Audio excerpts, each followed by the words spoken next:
What's up, y'all? Welcome back to the Zay Sports Podcast.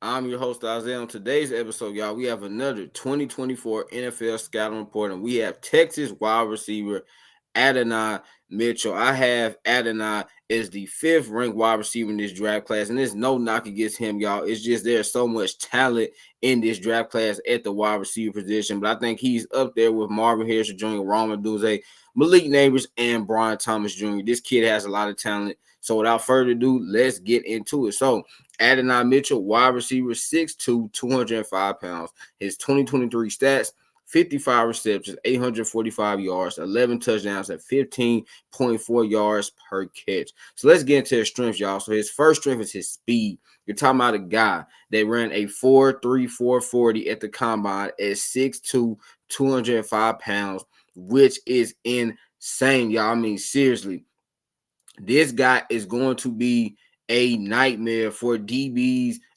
in the NFL because at his size and his speed, you're going to have to be able to match his size and his speed. Like, seriously, y'all, you cannot be a short corner going against Adonai Mitchell, and you cannot be a tall corner that's slow going against him, right? So you really need to find a cornerback. Hopefully, if you're an NFL team, you have a cornerback that's kind of the best of both worlds, but he's tall and long enough to go against Adonai Mitchell, but he's also quick enough to keep up with him because this guy is really, really fast. You look at his neck strength, y'all. He has great hands. You're talking about a guy that was targeted 86 times this season, only had one drop. Let me repeat, Adonai Mitchell was targeted 86 times this year, y'all, and only had one drop. That is amazing. Y'all, what I really love about AD, that's his nickname. What I really love about AD is that he is a hands catcher. He's not a body catcher, y'all. He is a hands catcher, which means what? He trusts his hands. Some young receivers, y'all, they don't really trust their hands yet, but AD, he does trust his hands. You with his neck strength, y'all. He is very flexible as a 6'2" wide receiver. He's not stiff at all. His movement is very fluid. It's very smooth. You don't see this a lot with, the taller, bigger wide receivers, but AD, he's very flexible, and like I said, it's very smooth. He runs his routes very, very crisp. It doesn't look janky whatsoever. You can tell this is a guy that was born to be a wide receiver. Even at his height, he can still be just as smooth as a 5'10", 5'11" wide receiver. You get his neck strength, y'all. He shows really good effort as a run blocker. And this might be the best thing I love about AD Mitchell because a lot of wide receivers nowadays, y'all, they don't really care about run blocking. But AD, he does care. Not only does he care about it, y'all, he's actually a really solid run blocker. He's very physical. When he puts his hands into the chest of a DB, if they're not strong enough to disengage in the block, there's nothing they can do because he is just so strong and so physical against them. And again, y'all, he actually cares about run blocking. A lot of receivers, particularly nowadays, really do not care about run blocking. They think, hey, I'm a wide receiver, I don't have to run block. But y'all, I'm telling you, it really, really, really will bring a lot of value to your team and really help your team out if you are a wide receiver that can run block, because it will take some pressure off the offensive lineman and the tight ends to block, where they know, hey, well, my wide receiver over there, he can run block just as well as we can. So I really, really, really love this about AD Mitchell. You look at his neck strength, y'all. He creates separation against most DBs, and I think a lot of people, when they see AD Mitchell, they just think he's one of those tall jump ball kind of wide receivers that really doesn't create a lot of separation. But y'all, he does. If you look in that Alabama game where he had that 39-yard touchdown, he completely turned the DB around. You look at the game in the Big 12 championship against Oklahoma State, same thing. He completely turned that DB around. And like, seriously, that DB didn't even know where the heck AD Mitchell was because he just created that much separation against him. And again, y'all, a lot of people, they see AD Mitchell, they would be very surprised by this because they're like, okay, he's one of just the prototypical big wide receivers. But no, he actually can create separation because he is a really good route runner. For a dude this tall, y'all, again, I think I said a few minutes ago, for a dude this tall, he runs really, really well. He runs very smoothly. His routes he just runs them so crisp. And I really, really, really enjoy watching him run routes because, y'all, I really think it's great when you see tall wide receivers be able to run routes because a lot of times when you think of a tall wide receiver, he's just a jump ball kind of guy. But AD Mitchell is not that kind of guy, really. He's actually not a guy that's just like a kind of high point catcher. He does a lot of his work because of his route running. He's not just relying all solely based on his height and his physicality. No, he actually can run routes. And because he's such a good route runner, and because of his speed, DBs have to play off of him. They have to respect him, and he just creates a lot of separation going against them. And to me, y'all, his last strength, not a lot of people probably going to think about this, but y'all, you think his last strength, in my opinion, is the competition he played against. You're talking about a guy that played 2 years at Georgia, and then this past season at Texas. Y'all, he's faced some elite competition. Just to name some teams off, he's played against Alabama. He's played against Washington, right? He's played against Oklahoma State. He's played against Kansas State. He's played against Oklahoma. This is a guy that has played against some really good competition, and he has not been scared to go up against that competition. So, y'all, his transition to the NFL should be relatively, easy, quote unquote, because he is used to going against NFL caliber cornerbacks. I mean, you talk about a lot of corners that he faced, y'all, especially this year against Alabama. He went against Terrion Arnold and Kool-Aid McKinstry, two dudes that are more than likely going to be first round picks, right? And he had a really good game against Bama. And so he's not going to be a guy that's going to be scared like, oh my gosh, this level of competition is like too much for me. No, he's used to playing against NFL caliber corners. And I think this is a very, very, very good thing to have. I understand, not every player can have this as one of their strengths because it does depend on what school you went to if you played against really good competition. But considering A.D. Mitchell went to Georgia and went to Texas, he played against some really elite competition. He had some good games against that elite competition. So, y'all, let's get into his weaknesses. I think his first weakness is his small frame. And even though he's a big guy at 6'2", he's only 205 pounds, y'all. He's really skinny. So, to me, I'm kind of surprised he's even 205 pounds. Because when you look at him, you're like, man, this looks like a dude that might be 180, 185, maybe 190 max. He does not look like he's 205. He definitely needs to add some weight to this. I don't think he has to get, too big. But I think if A.D. Mitchell could get maybe to about 215, but I really want to see him put some muscle on, y'all. That's what I really want to see. I want to see A.D. put some muscle on just so he would be able to handle the long NFL season, right? Because you're talking about, y'all, you hope to be available for all 17 games. Then if your team goes to the playoffs, you might have to play an additional 2 or 3 games. So I think with his frame right now, I don't know if he can hold up that many games. And so because of this, y'all, he needs to get a little bit stronger. You get his next weakness, y'all, his limited production in college. This is the guy that only had 1,405 yards his entire college career, y'all. And 845 of those yards came this past season. He only has 93 catches as well, which is really crazy because you look at some dudes, y'all, like Marvin Harrison Jr., or Malik Neighbors, or Brian Thomas Jr., they darn near had these stats in one season. A.D. Mitchell had these stats for his entire career. So the production is not there. I don't think this is really a big deal. I know some people, they love when a player has elite production, but y'all, that does not always translate well to the NFL level.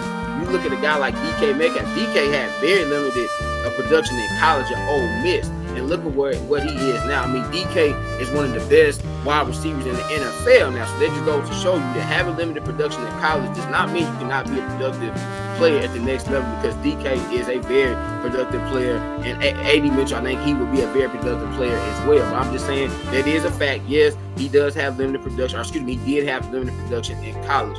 You mean his next weakness, I think this might be the biggest weakness in my opinion, is that he can stop on routes when going against physical coverage. Now, I told y'all a few minutes ago that he's not the strongest guy, right? His frame is really small. And because of this, y'all, if he's going against like physical press man coverage, A.D. Mitchell can kind of check out of the play and take himself out of the play because he's not comfortable going against physical coverage right now, which that definitely concerns me, because if he's playing against a Jalen Ramsey, if he's playing against a Pat Surtain, if he's playing against a Sauce Gardner, if he's playing against a Marshawn Lattimore, you're talking about dudes, y'all, that are press man corners that love to get in your grill. This does concern me, because I'm like, okay, is he going to fight back? Or is he going to kind of be like, you know what, they won this route. So I would love to see him be better when going against physical coverage. Because I think a lot of dudes, y'all, you're going to have some corners that are going to play off on him because of his speed. But you're going to have them other corners like, you know what, I'm not scared of A.D. Mitchell's speed. I'm going to just get up in his face, and I'm going to try to get my hands on him and jam him, because I know if I do that, more likely than not, he's just going to give up, and he's going to say, you know what, you won this rep, so I want to see AD do a better job of being physical back against corners when they get physical with him, right? Be able to complete your route. Even though it might be physical coverage, be able to complete your route. Be able to draw flags on these guys as well. Don't just give up. Because if you give up, then the official not gonna call a penalty. Just keep going. Even if they're super physical, you keep going. You can draw a penalty. Boom, you get your team an automatic first down. But right now, AD, he is kind of scared of physical contact, physical coverage. And then y'all, I think his last weakness, and I don't think this is a major weakness, but I think his last weakness, y'all, is his yak ability. He's not a big yak threat right now, which for those that don't know, yak is yards after the catch. I don't think AD is really particularly great at this. I think it's because he has like an average change of direction. Even though he's a fast guy, he's not really the best at like kind of catching the ball and just going. That's really not his game right now, which is okay. I don't think this is a big weakness for him, but it is a weakness. He is not the best yard after the catch guy as of right now. I do think this is something he can be better at. I don't think he'll ever be great at it because again, he does not have good change of direction. But if he's going in a straight line, then he should have no problem getting yards after the catch. But if he has to like turn his body any kind of way, that's where he really gets in trouble with his yards after the catch ability, because he can't do that. He's more of like a straight line runner, which is perfectly fine, but that's just what he is right now. And he might be able to eventually become a better yards after the catch guy. Again, like I said, I don't think this is a huge weakness. It's not like he's horrible at it, but he's definitely not a big yards after the catch threat right now. All right, y'all, so let's get into his weakness. Let's get into his pro comparison, his prospect grade, and then I'll give y'all a conclusion. I'll be up out of here. So y'all, my pro comparison for him is a faster Josh Reynolds. And when you really look at AD Mitchell, him and Josh Reynolds are very, very, very similar. I would say the biggest thing that Josh Reynolds did in college that AD didn't do was what? The production, right? I mean, Josh Reynolds had a ton of production, and he had like over 2,000 yards in his college career, right? So he has more production than AD had. When you look, both have similar bodies. Like Josh Reynolds, 6'3", 194. AD is 6'2", 205 pounds. Both of them have really, really good hands, really strong hands too. They're not afraid to go up and catch the ball in the air. I do think though AD is faster than Josh Reynolds. I think he is more agile than Josh Reynolds. But y'all, when you look, they play very similar to one another. So that's my pro comparison with him is Josh Reynolds. I know some people be like Josh Reynolds was slow, but again, like I said, y'all, he's a faster Josh Reynolds. Look at my prospect grade from him. I gave him a grade of 87, meaning he's a very good prospect, could be a pro bowler. I think AD Mitchell, especially if he's in the right scheme, y'all, he definitely could be maybe a 2 or 3 time Pro Bowl wide receiver in his career. Obviously, there's a lot of really good to great wide receivers in the league, but I think AD could be a Pro Bowl wide receiver. So in conclusion, y'all, Mitchell is tall, fast, and has reliable hands. He needs to get stronger, but he should be a good number 2 wide receiver in the NFL. I don't think at this moment that AD can be a number 1 wide receiver in the league because, y'all, he's not great against physical press man coverage at this point.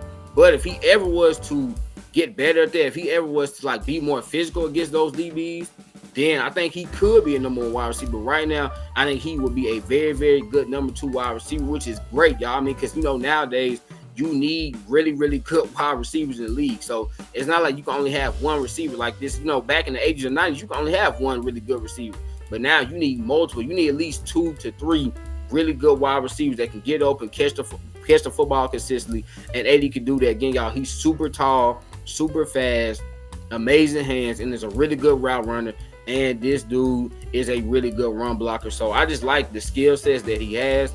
And again, y'all, say if he was to go to a team like the Cowboys, he's going to be amazing because they already have a dog in CeeDee Lamb as a number 1 wide receiver. Versus if he was to go to a team like the Patriots, I don't know. Because not only do the Patriots not have a quarterback, but they don't have any other good wide receivers on their roster. So they would really need AD to be like their number 1 wide receiver.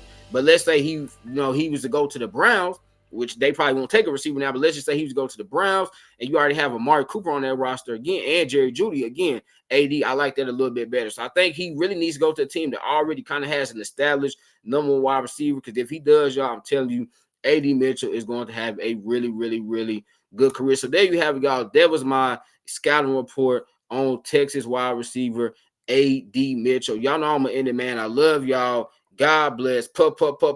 Peace.